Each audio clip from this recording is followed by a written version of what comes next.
Hey guys, I am Jesse here from Ghost Incorporated, and as you can see, I've got a large pile of boxes next to me, some of which say Newegg.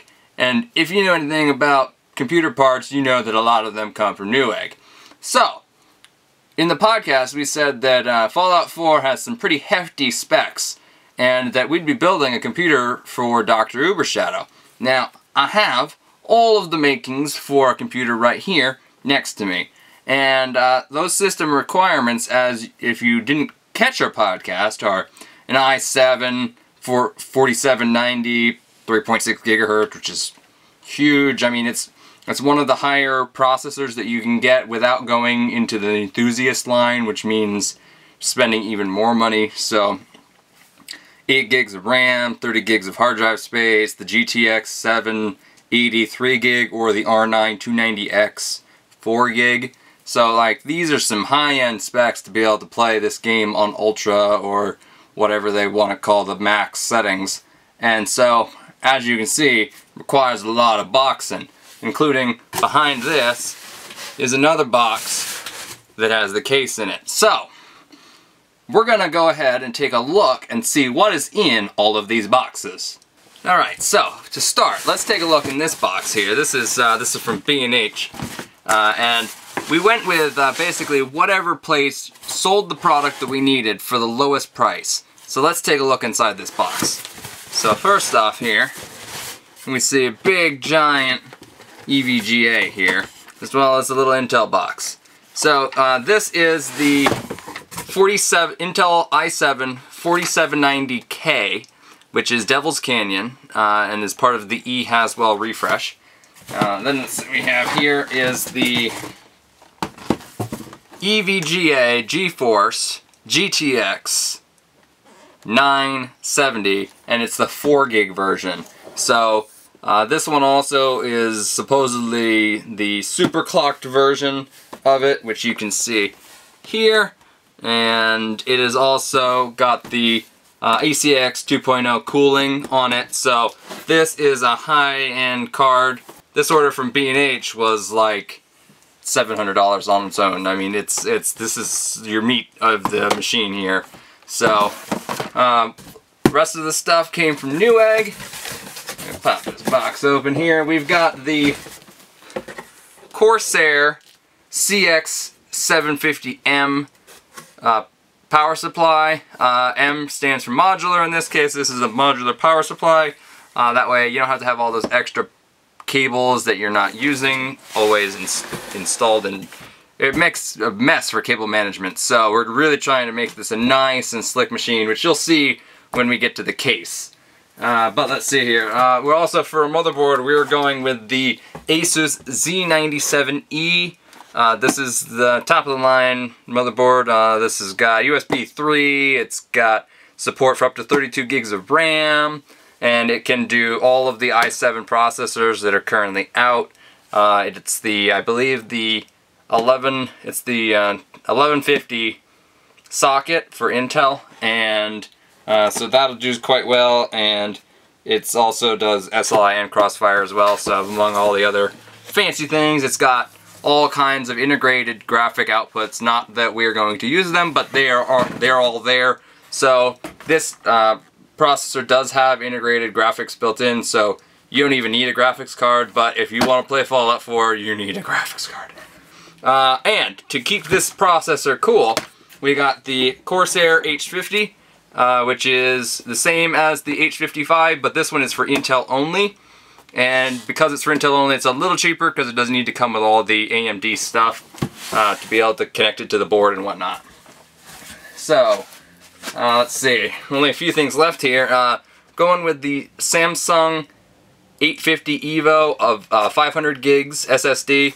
A lot of power in this. It can do a lot of read and writes, and it's pretty decently regarded in its class of SSDs. So that's what we're going with for that. We're also going to go with the G.Skill Sniper RAM. This is two 8 gig sticks. We're going to put in 16 gigs of RAM in to start, and leaving the extra 2 slots open so that way we can put another 16 gigs in down the road, make this even better of a machine And the goal that Dr. Ubershadow had was not only to be able to play Fallout 4, but also for this computer to last them a good 4, 5, 6 years down the road. And I think with these parts, we will definitely be still using this machine down the road for everything that Mike has and needs. We're also going with the Western Digital Black 2 terabyte spinning drive. It's a 7200 RPM drive, and we're going to use that for most of his games. That is, he wants to play occasionally or don't require a lot of loading, so they don't need to be on an SSD. But we went with the 500 gig SSD because it's got a lot of extra space available. You know, Windows will take up 40 to 50 gigs, and along with programs, and we want to be able to put at least 1 or 2 games on this SSD, so that way they can load right off of it, and especially since games are starting to get bigger and bigger and bigger. So this will get all the rest of his games, as well as be able to keep all of our video content stored while he's editing and while he's recording stuff.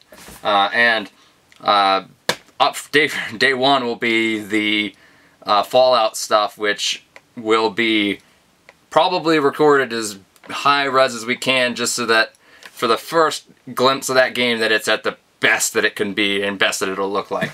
And the last thing here is just the DVD drive. It's no frills there. It's just an Asus DVD drive. Whatever's the cheapest DVD drive we could get is what I got, because frankly, what needs a CD drive anymore, or DVD drive? I mean, could have got a Blu-ray drive, but Blu-ray drives are still 40, 50 bucks. That was like 15 bucks, so definitely was worthwhile doing that. So, we got one last box here, and I will go ahead and slide this stuff out of the way and slide this box over here. Now, you see here, this is the Corsair 230T in orange. This is a slick looking case, and let's pull this thing out of here for you.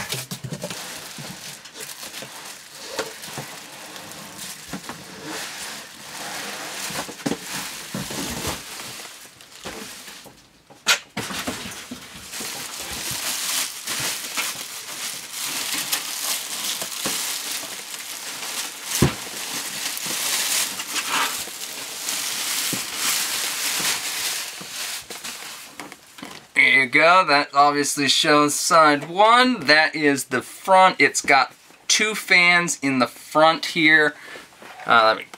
So it's got tons of cooling in the front, 3 optical bays that are available to you.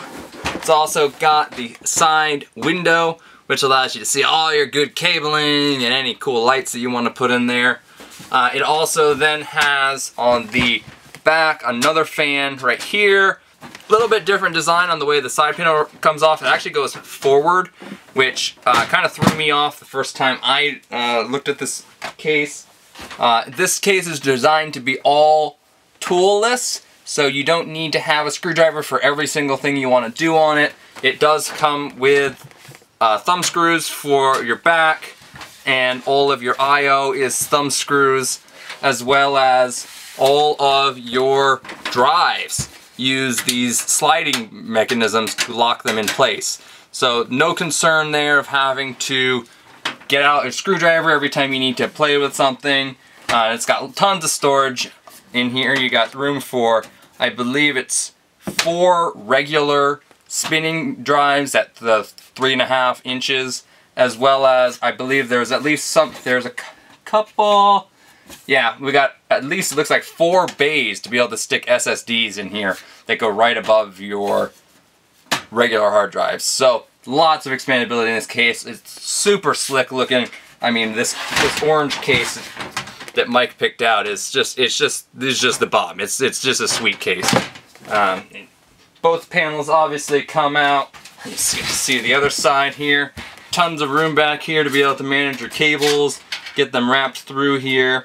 And this does have 2 USB 3 front jacks, so USB 3 all over the place. It's a great system. It's going to be a great overall build for Dr. Ubershadow. He's going to love this machine. He's going to have it for the next 5 to 6 years at least, and I can't wait to show you how it looks when it's done.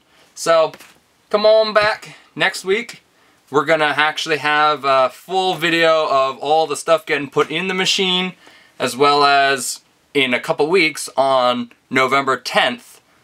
Some point in the afternoon there will be the release of Fallout 4 and all of the videos for it. We'll be doing that live on our Twitch, as well as here at Ghost Incorporated's YouTube gaming page, where you'll be able to watch everything live as soon as it comes out, somewhere around midnight that night. We'll be here, we'll be making content for Fallout 4, and we'll be using this machine right here to do it all.